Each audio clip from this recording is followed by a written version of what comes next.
Hello, here's part 2, video start, driving freeway, there's map there, I'll show the city map here, so it looks like character, I don't know what way he's going to be going. Here is an entrance, looks like it might be, oh, it is going north, okay. Here he go. Perhaps he could go south.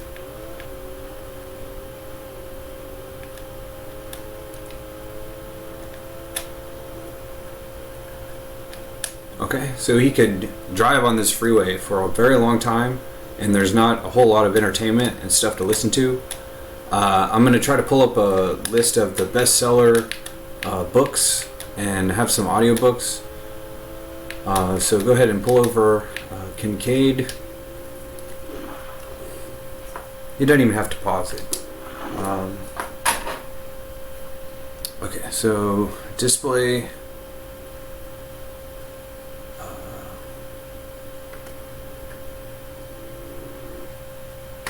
Here's the notes from part 1.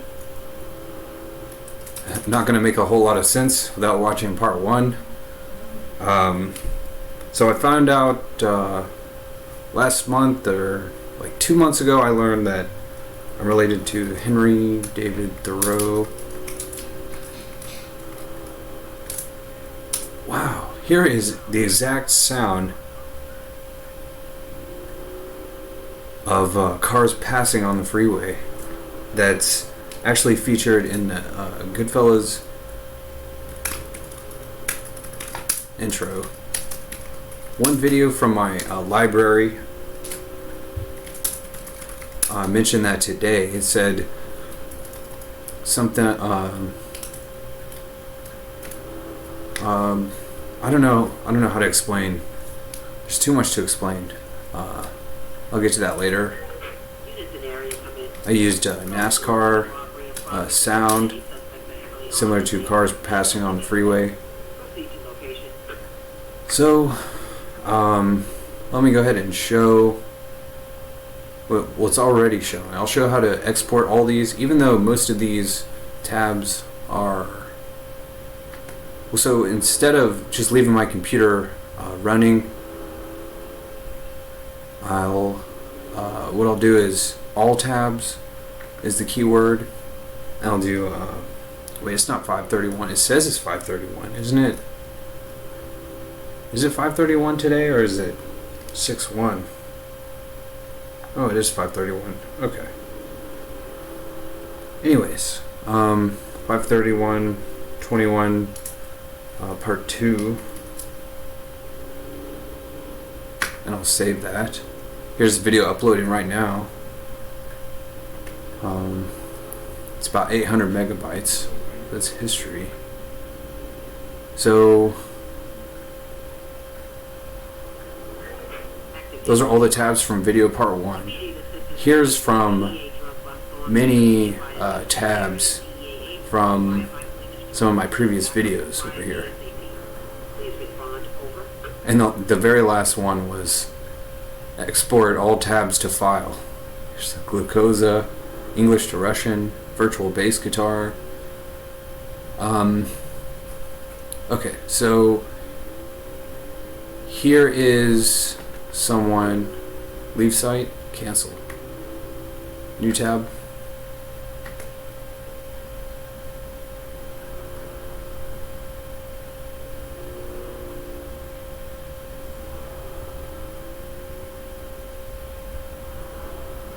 So I can follow Richard Church, born in 1608 in England, of Hingham, in Shoreditch, London. Specifically, he had a son named Caleb and a daughter named Abigail. Abigail was the second or third great grandmother of Henry David Thoreau, and so we share the same great grandfather. It was his like 5th and my 10th. Richard Church right here.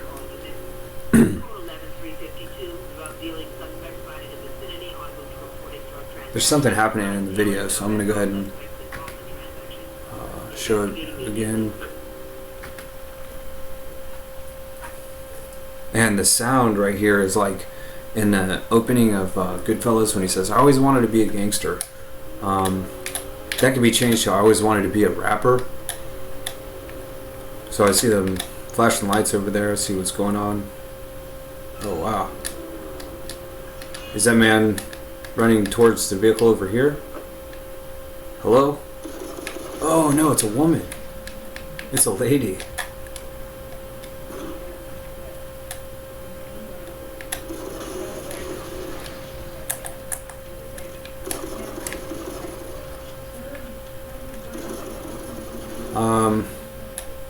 Oh, there's more, and they look just like her.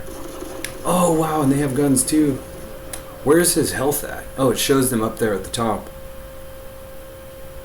So I wonder what happened over here. Who the hell do you think they're shooting at?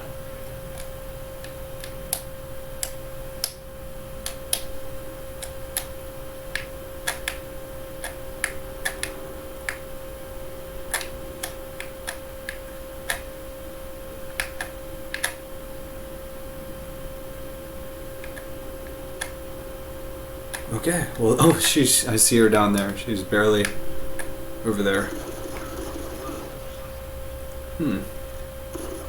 That's quite interesting.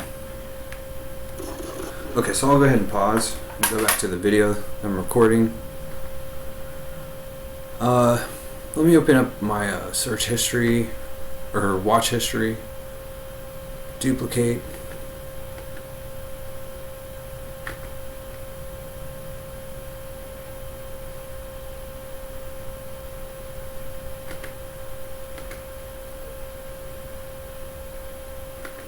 So probably, I'm just guessing, most of these in my watch history are not added to my library. Watch later library, that's a different playlist. Here's just the videos that I've watched today. I would recommend that one.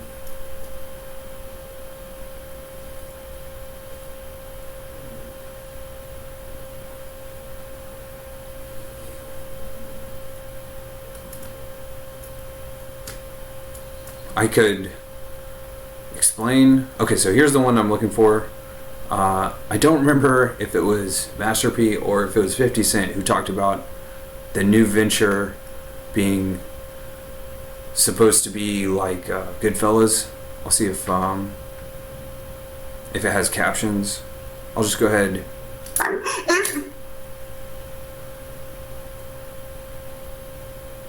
Just a sound level. 50 Cent, how are you? I'm good. No complaints from this end. That's good. So how has your transition been? Because you just moved to Houston, Texas, correct? Yeah. How has that transition been? It's been pretty good. Like as I got to like I haven't. I'm looking for one particular soundbite. There's a lot of times I was from Sheila moving out there before I was. This is a book. But how did you make that transition? Moving out there is really.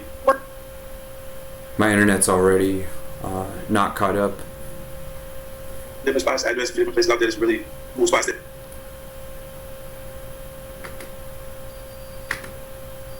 I think like more friendly, more. I adjusted the video Yeah. quality. Yeah, because New York is more like it's 13 million people on top of each other.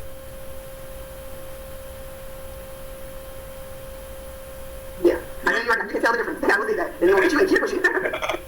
But going on that, 50 Cent, when we were first introduced, they were in that crowd. So we have our book series, or live series that you're working on. So that was just a lot. So is there anything that, or any genre that you want to work with that you haven't done yet? Yeah. Here's what the soundbite that I'm looking for.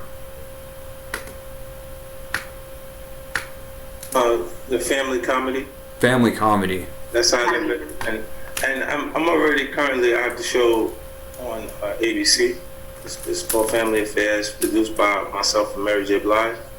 I see another one. I clearly missed that one. I know the list is like ongoing. It's probably more things getting added as we're having this conversation. Yeah, absolutely. Like there's a part of it, like you can, I don't know how you can describe it outside of maybe the African American version of the Partridge Family. Okay. Like the Jackson 5, maybe. Yeah. think Wanye's kids. Wanye's kids. Yeah. A musical type of, where the whole family is kind of enjoying music in that way, and Right. it's like it's interesting. A real comedy. It's based New York City based, but they moved out of town, and they got a real interesting story plot to it. That's cool. And I did see some of, I think it was a segment from 50 Central when you introduced yourself as the mom's boyfriend. So I saw that, I was like, okay, so I can see you definitely doing comedy. I don't think I enjoyed misheard. that. But out of all the series, like from Power Book to Black Mafia Family, I know you were talking about that a lot. What are you most excited to release? Because I believe Power Book 3 is getting ready to start July 18th with Kanan. I'm ready. I'm acting like I don't know the date. I know the date. Is that the I just don't HBO know. show? Showtime? So what series are you most excited to see come out? You know, this is the BMF series is my baby. Like, because I did that one all the way. Like, I kind of produced, was a part of the entire process on that show. But Raising Kanan is really the, like you'll see. We use the Goodfellas as a model. Okay. So, as you can hear, he said, as you can see, we use Goodfellas as a model. Okay. And so, everyone dissects this movie, multi-generational, not many millennials, a lot of Gen X, a lot of boomer generation, and even silent generation. One quote that I wanted to tell Martin Scorsese himself, to Martin Scorsese, for a member of the silent generation, you talk way too much. At Martin Scorsese, you're always talking. You're always talking. At Martin Scorsese. Okay? And so let me go ahead and search that Goodfellas intro. It's really difficult to find the part in the video that I'm looking for. And the opening quote is, I always wanted to be a gangster. And that's Henry Hill, late great.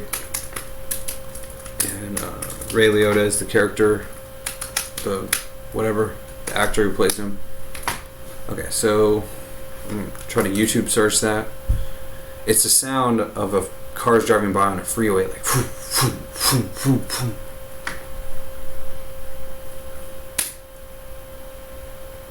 I've tried to find it multiple times, and the imagery, I think it's at the very end.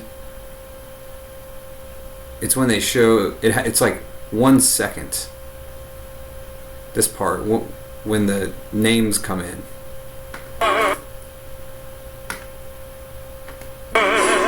If you would Just the one name goes in. I know I'd your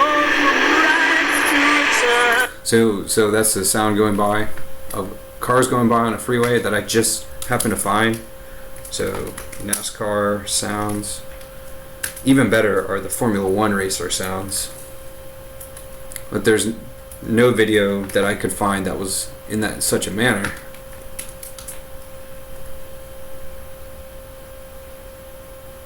The sounds of speed.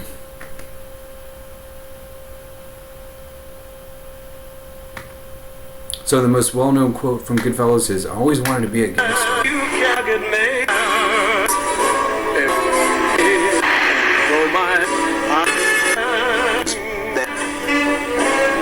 To me, being a gangster was better than being president of the...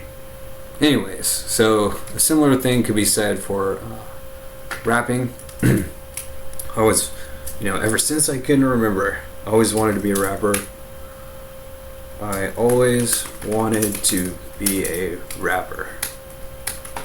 To be known as a rapper.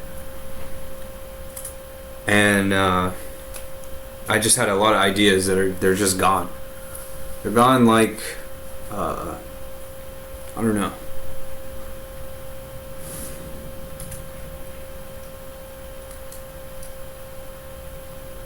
gone like this.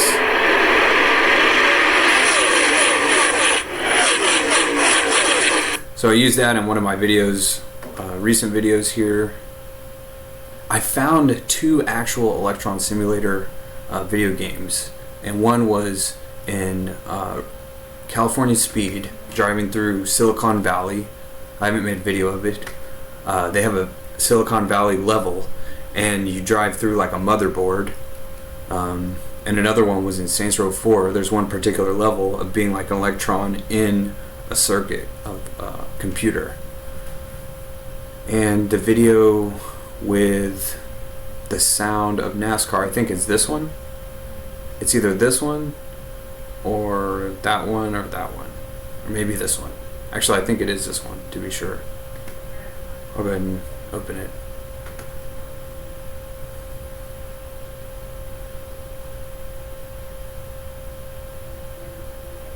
I think it was made in England.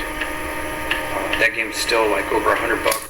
So I don't think that has the right sound that I'm trying to hear. I recommend going back and watching these on Chris Kalen Productions channel. Very small channel. So that video has 35,000. When I checked it earlier today, I don't think it was that many. So the interview, Chris Kalen's interview with 50 Cent has 35,000, and with Master P only has 100. They're both good. And here's one with Dame Dash. That's probably why 50 Cent went in. I'll check that out. Here's some people that I subscribe to. These are a funny version of reaction videos. Comparable, I don't know. Reaction videos are like a YouTube thing. A YouTube genre of videos. I don't know if that's just a default. I don't know if that's Hong Kong or what. If that's a default background, I don't know what's up with that. Where was I is right. F1 sounds.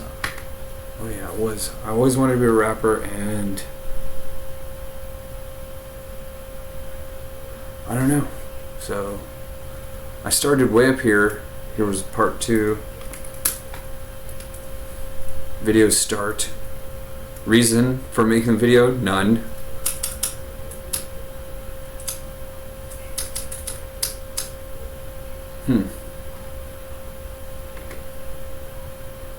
Well, if I YouTube search,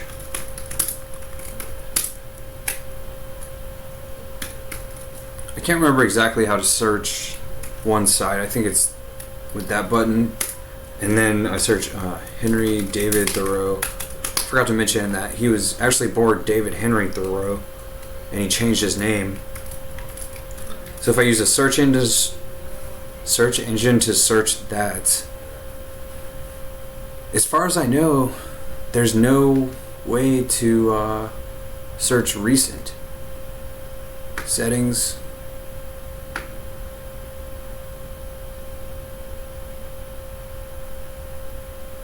I was going to try to have that as a video in the background.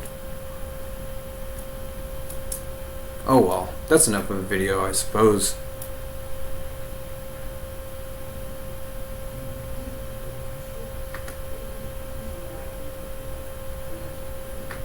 Still 48 minutes till that video's uploaded.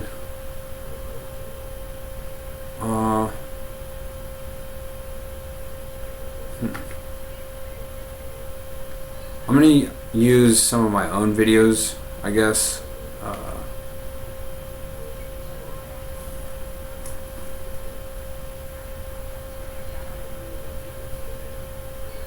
No.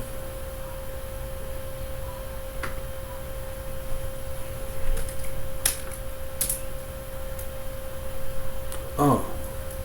Yeah, I'll use this one. I wasn't going to I was going to use a video from just 5 days ago. People talk about him all the time. It's Fifth Cousin 5 Times Removed. It's one of his books. I'm looking for one particular interview. Here's a video I was just watching 6 days ago. It was uploaded 6 days ago, and I watched it yesterday. there's an old video of an interview with not only Rosa Parks, but it was that one right there, talking with Thoreau. It's a strange video, but here's just how iconic he really was. I'm gonna go to a different site here, Ingram's, search, and show how I sort of understand who he was.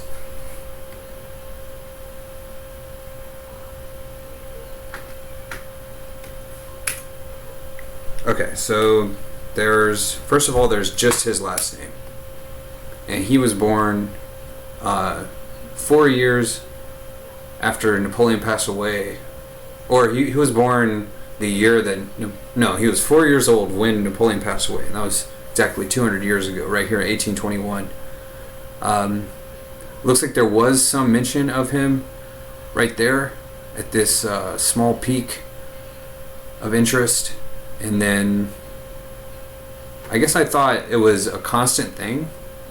That's strange. So no, it wasn't. Maybe it was Thor that was already mentioned a whole lot.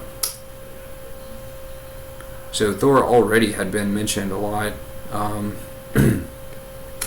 So if I search Henry David Thoreau and Stonewall Jackson, that's comparable.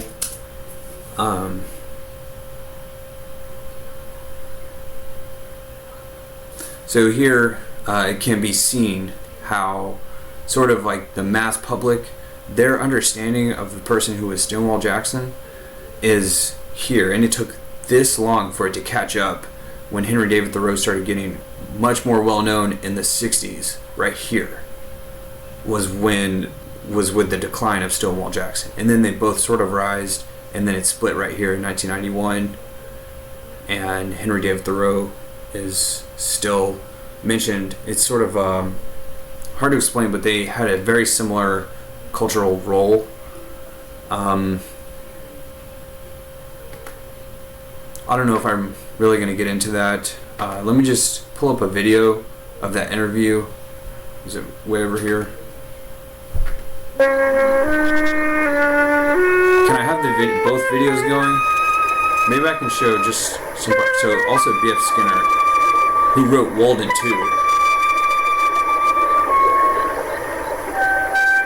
Elliot Richardson, former U.S. Attorney General, and Rosa Parks.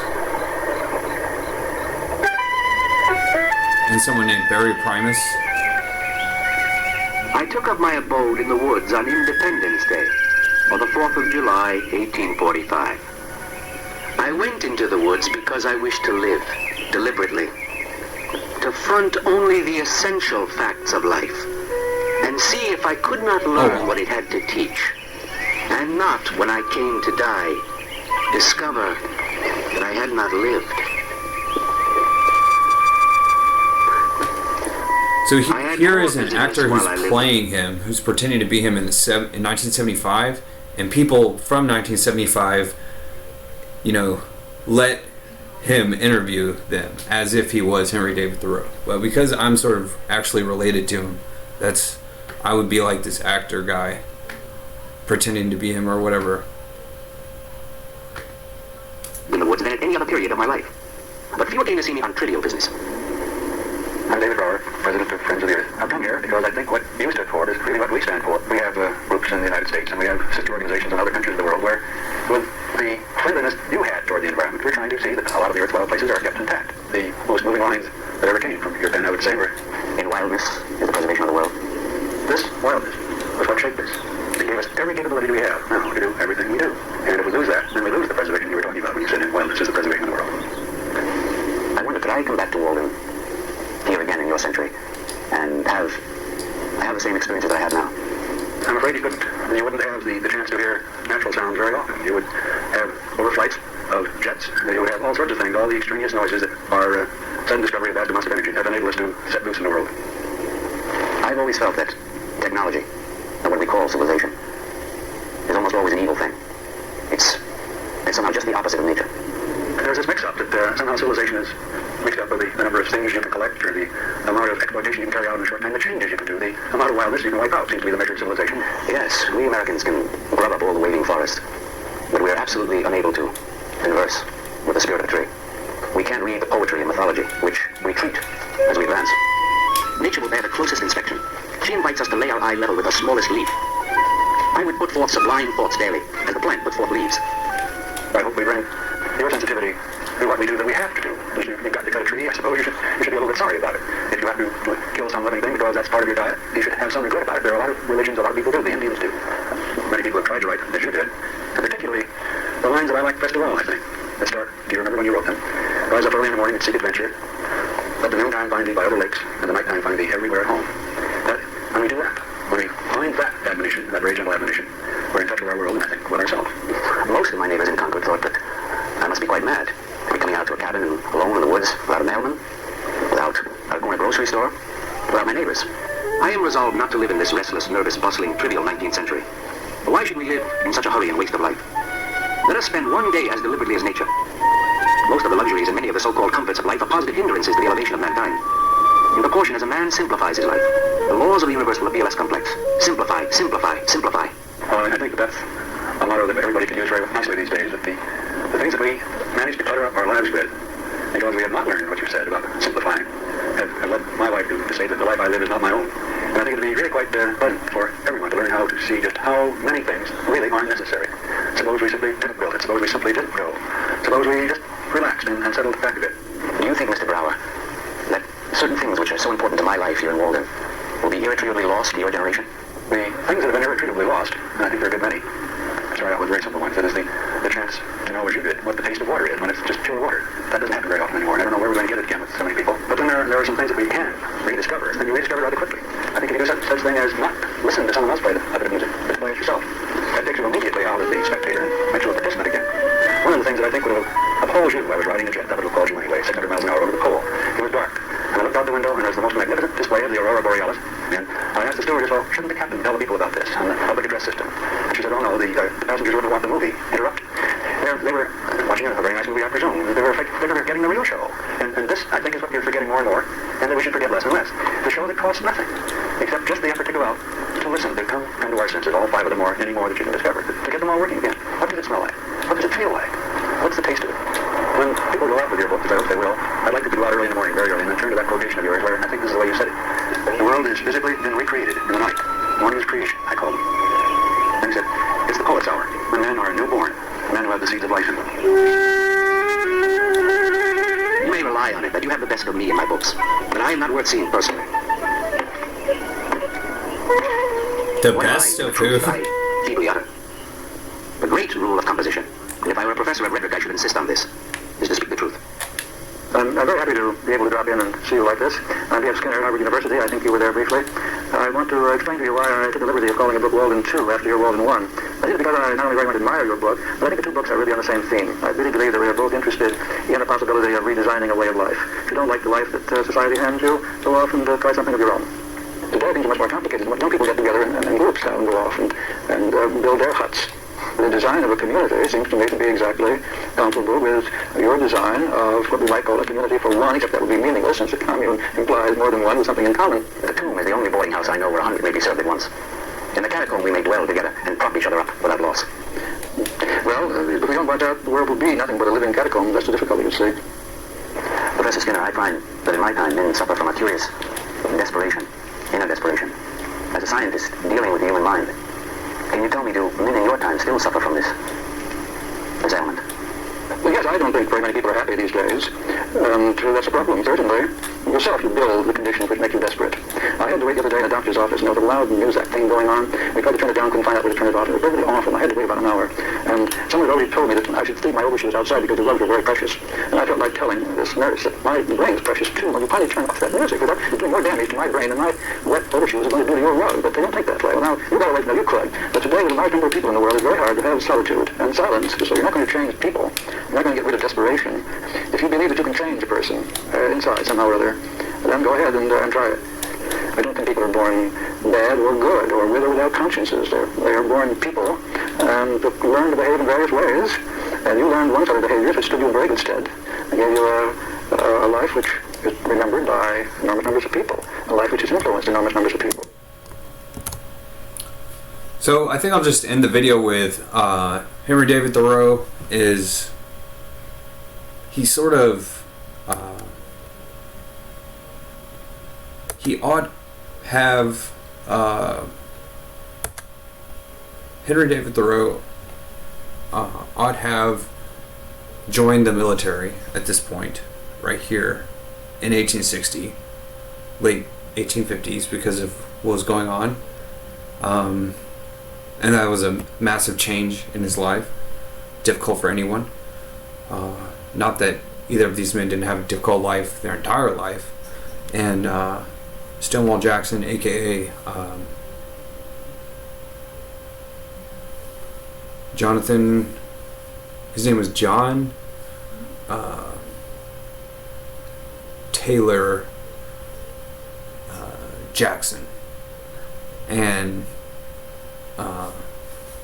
he ought to have, because he was sort of half professor, half general, he should have gone and just been like an educator at a military academy, or even any regular university. They sort of should have switched roles, because as we can see, it happened regardless. So I think both of them should have switched. You know, Henry David Thoreau ought to have joined the military, and he might have lived beyond 1861. And Stonewall Jackson ought to have become a professor, and he might have lived, a lot longer as well. I think they were both in their 40s when they passed away. So that's all. Video over. Reason, none.